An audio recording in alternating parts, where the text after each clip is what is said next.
Hi, my name is Jake, and I am a bookish drummer.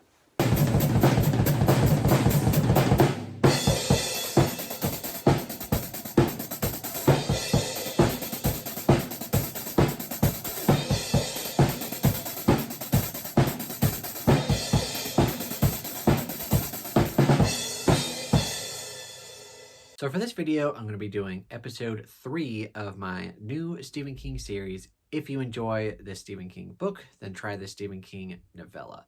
And like I said, this is episode 3. If you're not caught up, I'll leave the playlist down below for the first 2 episodes. And basically, like, those ones are kind of the episodes where I talk about fairly obvious ones. Probably from here on out, they're going to be maybe a little less obvious, but I will definitely try to explain myself as we go on, and probably further on in the series, the connections will be a little less tangible and maybe a bit more on the fun and cheeky side. But for this one, I still think that these make sense, so we're going to go with them. And hopefully you agree with me. If you don't, comment down below. And then also comment down below your suggestions. If you have any that I haven't thought of already that I think are pretty cool, I will include them in further episodes. So thank you so much for doing that. So yeah, thanks for watching. And oh god, I lost my train of thought.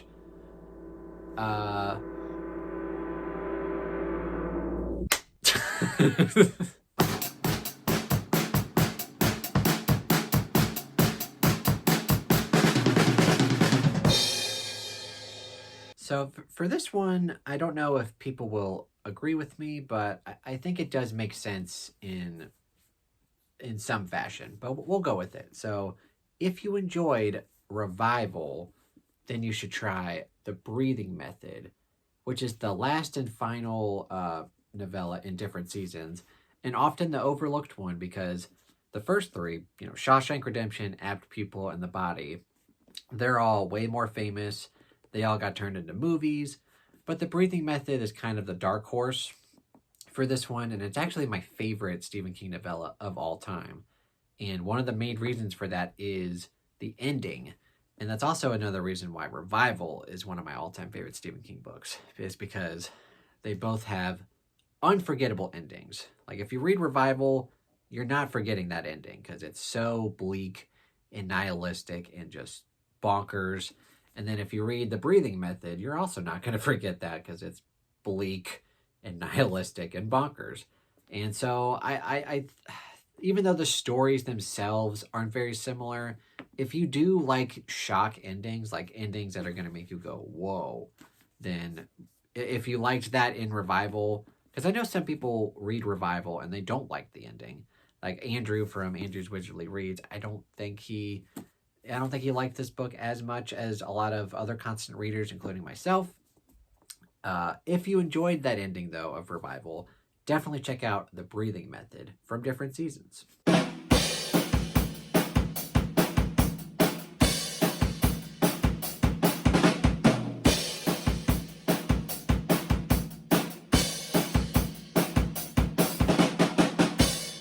And for my second choice here, I'm going to go with, if you enjoy... Oh, I almost gave it away there.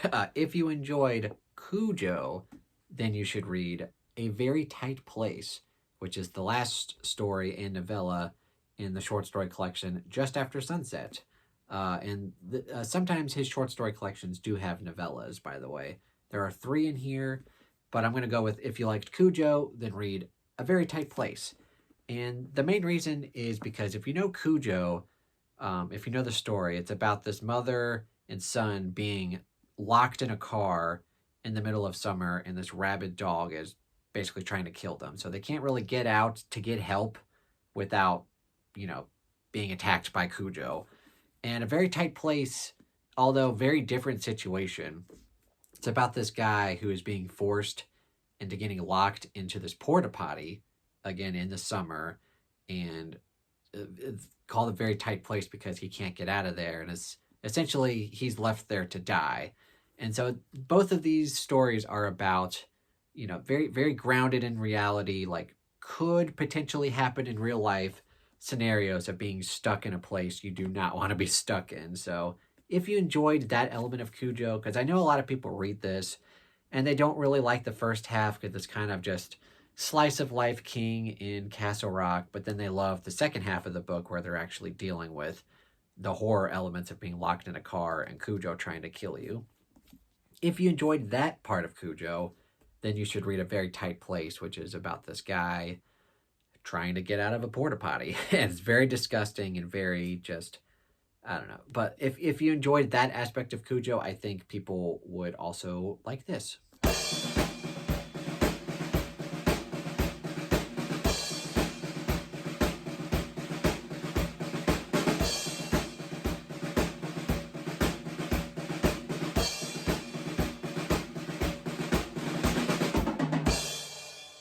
And for this next comparison, I'm actually going to be doing the reverse. If you like this novella, then you should check out this novel because I'm almost positive that more people have probably read this novella than they have read this book, because the book that I'm talking about, even though it's one of my favorites, a lot of people have not read it or they don't like it. So if you enjoyed Dolan's Cadillac, which is the first story and novella from Nightmares and Dreamscapes, then you should try Roadwork.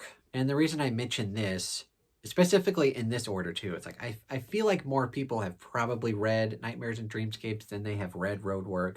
This is often cited as being one of King's worst books, even though I completely disagree. And it's definitely one of his least popular books. So if you enjoyed Dolan's Cadillac and you kind of enjoyed the revenge aspects and you enjoyed like the bitter main character of trying to like get revenge and kind of just go through life, I think you would enjoy the character work in Roadwork, because essentially this is just a character examination of a very bitter middle-aged man trying to live his life and then eventually get revenge on people that are just making his life difficult. So if you enjoyed Dolan's Cadillac, I highly recommend checking out Roadwork.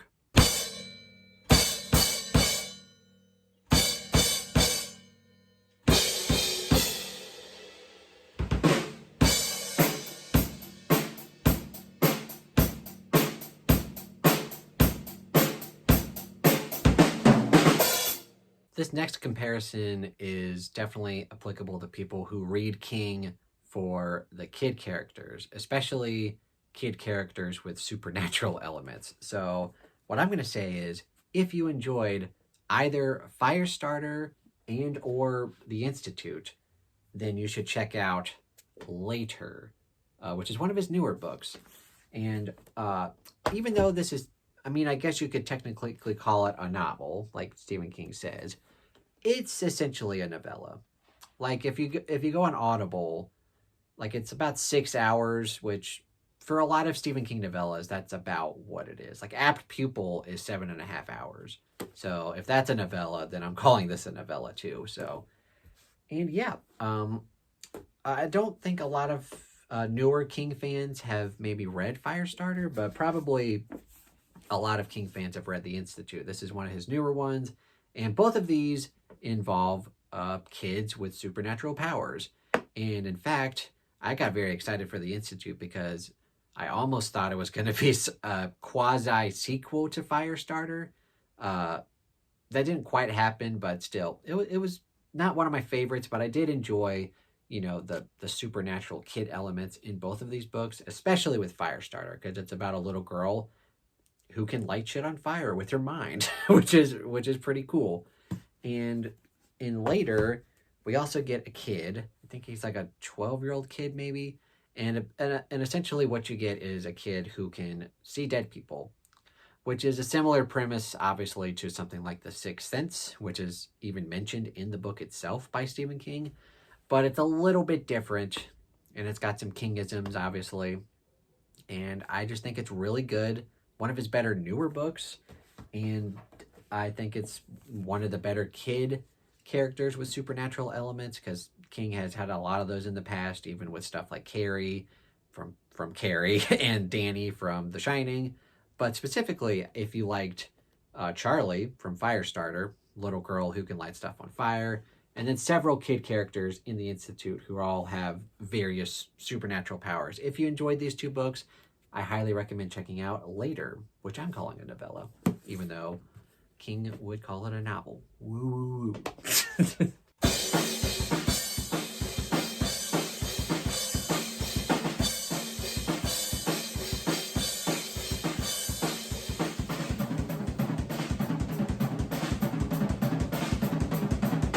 And the last comparison I will make is for kind of if you like creature features, like if you like supernatural entities in your book, then I'm going to make this comparison for you.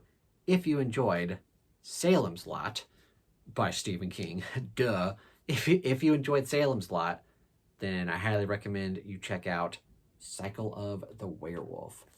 And of course, one is a vampire novel and one is a werewolf, I guess novella. Like, it's novella length.